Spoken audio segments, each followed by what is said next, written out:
અને અત્યારની દીકરીઓ ને અત્યારની વહુ એટલે આમ ક્યારેક એવું લાગે આ કથા વાંચતા વાંચતા તમે બહુ પુણ્ય કર્યા હશે સાહેબ, બહુ એટલે બહુ પુણ્ય કરી અને તમે આ જગતમાં જન્મા હશો. એ પહેલાનું તમે જોવો તો એ 4 વાગે જાગવાનું, પછી વળી પાછું વાંચતું કરવાનું, એ બધાના ભાત કરવાના, એ ગાડા ને બળદ ને સાહેબ. પણ આપણા પૂર્વજે જે આપણી માટે મહેનત કરી,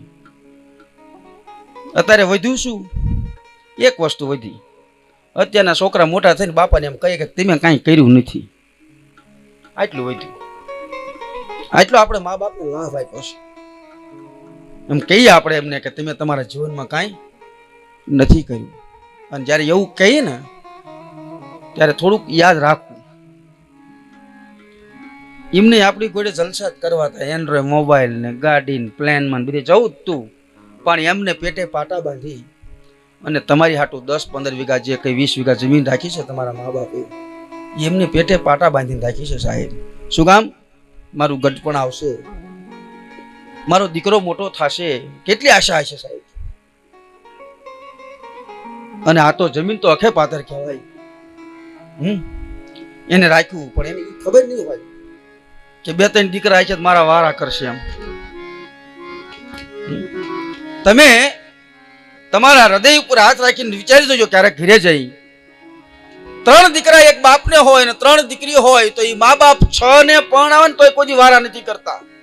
તમે 6 ભાઈ બહેન હોય અને તમારા મા બાપે તમને વાપરવા માટે કોઈ વારા નથી કર્યા, તમને રાખવા માટે કોઈ વારા નથી કર્યા, હિસ્સો નાખવા માટે કોઈ વારા નથી કર્યા, પણ તમે એ પુણ્ય લઈને આવ્યા છો સાહેબ. આજે તમારે તમારા મા બાપના વારા કરવા પડે છે. 1 મહિનો તારી ભેગા ને 2 મહિના મારી ભેગા. આપણે તો કદાચ વારા જ કર્યા છે, પણ આપણે જેને મોટા કરવી એ ગમે એ કરે. હવે મજબૂરી છે સાહેબ ખાલી, અને આમ તો મજબૂરી નથી, પણ જગત વાતું ન કરે ને પોતાના દીકરાની, એટલે મા બાપે આમ કોઈના ખૂણામાં એ બધા પોટકા રાખે છે કે મારે કોઈને કહેવું નથી. શું કામ? મારા સંતાનોને સાંભળવું પડશે. આ એમની મર્યાદા છે સાહેબ. મારા બાળકોને કોઈ કઈ ન જાય, એમની મર્યાદા છે. અને મર્યાદાનો આપણે વારંવાર એનો ખોટો ઉપયોગ કરતા જઈએ છીએ. ભગવાનથી નજીક એ જ જીવ કહેવાય, ભક્તિ એને જ કરી કહેવાય કે જેનાથી કોઈ દિવસ કોઈ આત્માને દુઃખ લાગે નહીં સાહેબ. આનું નામ ભક્તિ છે.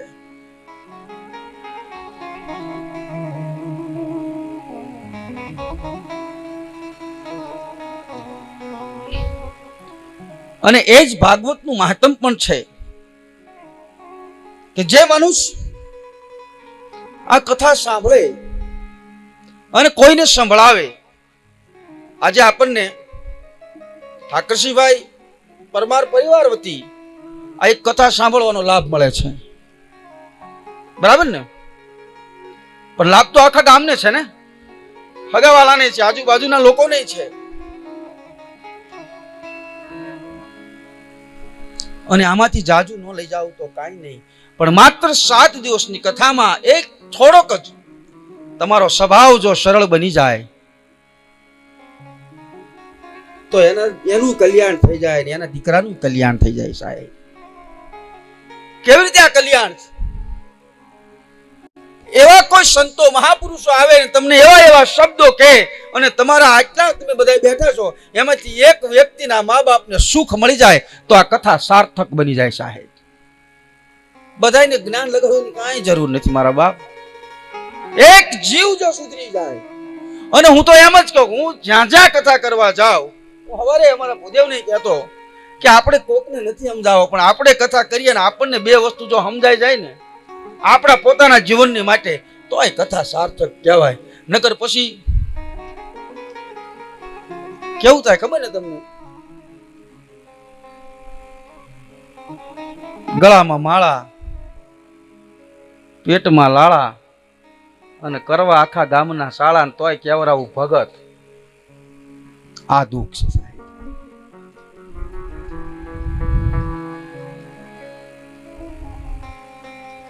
જેનો સ્વભાવ સરળ બની જાય તો કથા સાર્થક બની જાય. તો સ્વભાવને સરળ બનાવવા માટે તમારે શું કરવું પડશે? સૌથી પહેલા તમારા મનને સમજાવવું પડશે. મન ક્યારે સમજશે? જ્યારે જીવ પોતે પોતાના દોષના દર્શન કરશે. તમે બીજાને સલાહ આપવા જાઓ ને ત્યારે ક્યારેક ક્યારેક તમે તમારા દોષ જૂના છે ને એને યાદ કરજો. અત્યારે બહુ જાજા ભાગે એવું હોય કે આપણે કોઈને ઘરે ઝઘડો થયો એટલે આપણે સમજાવવા જઈએ. હવે ભલામણા એવું ન હોય, આ તો હાલ્યા કરે બધું, આમ છે ને તેમ છે ને. હવે એ તમે જ્યારે સમજાવવા કોકને જાઓ ને ત્યારે તમે તમારા દોસ્તના ક્યારેક દર્શન કરજો. આપણે આવું કરતા હતા અને આપણે આવું કરતા હતા તો તેથી એ આપણા જે સામેના વ્યક્તિ છે એને કેટલું દુઃખ લાગ્યું છે. એટલે જ્યારે મનુષ્ય જીવનમાં પોતાને પોતાના દોષના દર્શન જ્યારે થઈ જાય ને સાહેબ, ત્યારે એનું મન સુધરી જાય. પણ દુઃખ એ વાતનું છે કે આપણને આપણા દોષના દર્શન થતા નથી. અને જેનું મન સુધરે ત્યાર પછી એની દ્રષ્ટિ દિવ્ય બની જાય. મન જ્યાં સુધી આપણું નહીં સુધરે ત્યાં સુધી આપણી દ્રષ્ટિ દિવ્ય નહીં બને. અને આપણી દ્રષ્ટિ દિવ્ય નહીં બને ને ત્યાં સુધી આ જગતમાં દિવ્ય આપણને કાંઈ દેખાશે જ નહીં. તમે મેલા નથી, તમારા કપડા મેલા હશે તો ચાલશે, તમે નહીં નાયા હોય તોય ચાલશે, પણ તમારું મન પવિત્ર હોવું જોઈએ સાહેબ. જેનું મન પવિત્ર બની જાય એને પછી કાશી ને મથુરા ને ગંગા ને તમે તમારા મનને પવિત્ર બનાવો. અને મન પવિત્ર જ્ઞાન વિના, સત્સંગ વિના નહીં બને. એટલે હું તમને સવારના કથામાં એમ કહેતો હતો, તમને ગમે એટલું ભગવાને તમે ગમે એટલી ભક્તિ કરો, ગમે એ કરો, પણ જ્યાં સુધી તમારામાં વૈરાગ્ય નથી ને ત્યાં સુધી તમારું જ્ઞાન પણ નકામું છે, તમારી ભક્તિ પણ નકામી છે.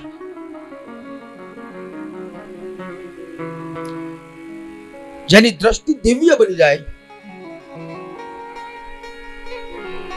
તો પરમાત્માના દર્શન કરવા એની માટે એકદમ સરળ બની જાય. દ્રષ્ટિ દિવ્ય એટલે શું? જેની દ્રષ્ટિમાં સાહેબ કોઈ આ દુનિયામાં ચરાચર જીવમાં કોઈ દુશ્મન ના દેખાય, કોઈ સ્વાર્થ વાળો ના દેખાય, એવો જ્યારે આ બની જાય ને ત્યારે એને એક સેકન્ડમાં પરમાત્માના દર્શન થઈ જાય. પણ એવું બનવું તો બહુ અઘરું છે સાહેબ. હા, નહીં બને જલ્દી, બહુ વાર લાગે. ખાલી ભક્તિની વાતો કરી શકીએ આપણે બધા. અત્યારે તો નવા લગ્ન થાય ને તો પેલા પૂછે ઘીરે જાય આપણું મકાન કયું, આપણું આજ છે ને, આપણે આમાં જ રહેવાનું છે ને, તો કે હા, તો કે તો વાંધો નહીં. અને પછી એના મમ્મી પપ્પાની તેડવા આવે, પછી એની બેન પણ હારે હોય તો એ એમ જ કે આપણી બેન નું મકાન કયું. પેલા જૂનો એવો રિવાજ હતો, તમારા દીકરાના લગ્ન થઈ જાય ને પછી ઘરે વહુ આવી જાય પછી જે તમારી પત્ની હોય ને એના મમ્મી આવે ને પીરમાંથી આંટો ખાવા, તો પેલા દીકરીના ઘરે એના મમ્મી નહોતા જતા, પેલા વેવાણના ઘરે જતા. શું કામ? વેવાણના ઘરે એટલા માટે જતા હતા કે મારી દીકરી એની સાસુ હારે જો બોલતી હશે તો હું વેવાણના ઘરે જઈને બેસું તો હમણાં મને બોલાવા આવશે, અને નહીં બોલતી હોય તો હમણાં કાં એકાદા ભાણાને મોકલશે. આ રિવાજ હતો સાહેબ. એટલે ખબર પડતી આપણને કે બોલે છે કે નહીં એમ. પણ અત્યારે એ કઈ છે જ નહીં. અત્યારે તો હામુના પાડોશી એમ કે ખાવું બહુ ટક ટક કરતી બણ બાજુ મારી લીધે છે. પણ પહેલાના સમય, અત્યારે મને તમને બધાને એવું લાગતું છે સાહેબ બહુ સંપત્તિ વધી, પરિવારમાં આપણે ખૂબ આગળ આવી ગયા, ખૂબ સક્ષમ બની ગયા, આપણે તાકાતવર બની ગયા. પણ ક્યારેક એકલા પથારીમાં હુતા વિચાર તો કરજો કે તમે ગુમાયું શું છે આ દુનિયામાંથી.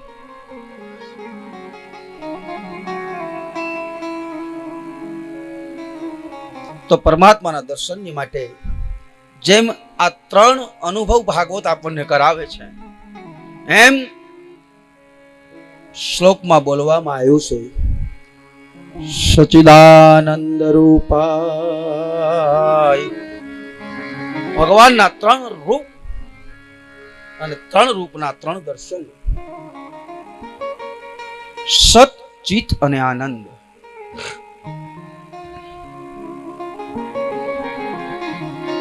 સત એટલે શું? આ જેટલા પ્રગટ છે ને આ સત છે. આ જ સત્ય છે. જેટલા જીવ પ્રગટ સાહેબ બેઠા છે ને એ જ સત્ય છે. આનું નામ જ સત. આમાંથી તમે ગમે ને ગમે પ્રશ્ન પૂછો એટલે તરત જવાબ આપશે. પછી સાચું કે ખોટું પણ તમને જવાબ તરત આપશે. એક ભગવાનનું રૂપ આવું છે. આપશે ને જવાબ. પછી તમારા ઘરમાં કોઈ ફોટો હોય અને ફોટાને જઈને તમે પૂછશો તો એ જવાબ નહીં આપે. તો પહેલું ભગવાનનું રૂપ છે સત. સત એટલે આપણે બધાય. તમે કોઈને પૂછો તો તરત જવાબ આપે. ભગવાનનું બીજું રૂપ છે ચિત્ત. ચિત્તનો અર્થ થાય જ્ઞાન. ચિત્તનો બીજો અર્થ થાય જ્ઞાન.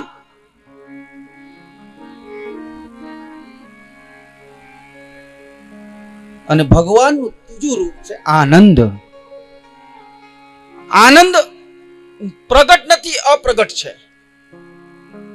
આપણને બધાને આનંદ આવે છે પણ અમુક સીમિત છે, પછી પાછો વયો જાય.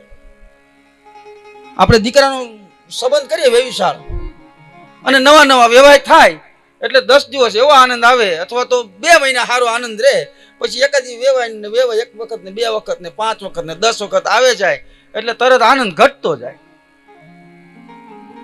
આવું થયું હોય ને ખબર હોય, આનંદ ઘટતો જાય. શું કામ?